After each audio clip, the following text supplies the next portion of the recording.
Para mí lo más complicado de la puesta en escena reside en que este espectáculo es la primera vez que tocamos en directo.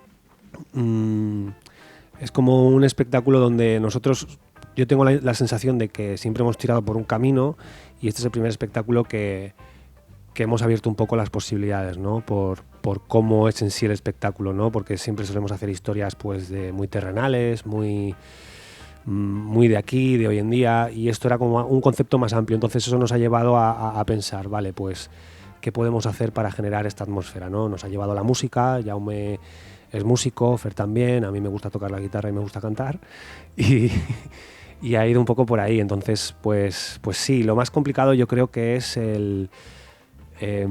cuando acabamos una escena y empezamos otra, esa transición, ¿no? Es decir, vale, ¿cómo podemos llevar al espectador desde este sitio hasta este otro sitio?